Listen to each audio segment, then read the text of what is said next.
मुंहिंजो नालो विनीत महक सुहांदा आहे। मां 7वें दर्जे में पढ़ंदो आहियां। मुंहिंजे स्कूल जो नालो स्वामी विवेकानंद हाई स्कूल आहे।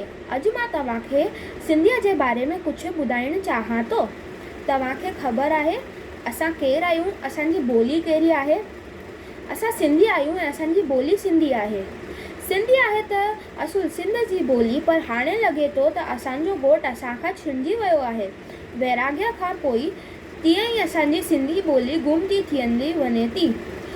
रहंदा त असां हिंद में आहियूं ऐं हिते एतिरी आज़ादी आहे जो पंहिंजी ॿोली क़ाइमु रखी सघूं था।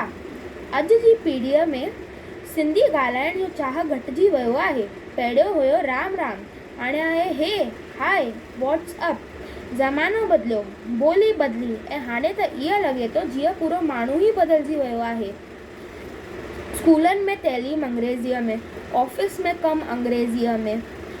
पर यादि रखो, असांखे असांजी आबाणी ॿोली न छॾणु घुरिजे।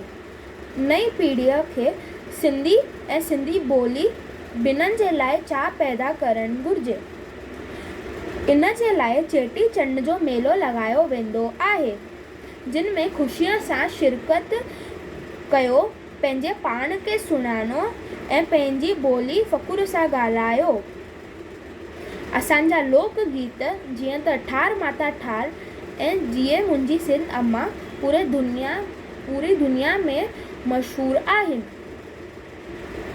सिंधी खे पंहिंजे पहचान ज़माने में करणी आहे। कोशिशि इहा हुजे त असां ऐं असांजी ॿोली सदा वधे वसे। त अचो असां सभु ॿार हे कसम खणूं त अॼु खां पोइ असां केर बि सिंधीअ सां मिलूं त सिंधीअ में ई ॻाल्हायूं। त सभु सिंधी गॾिजी चओ आयो लाल, सभई चओ झूलेलाल।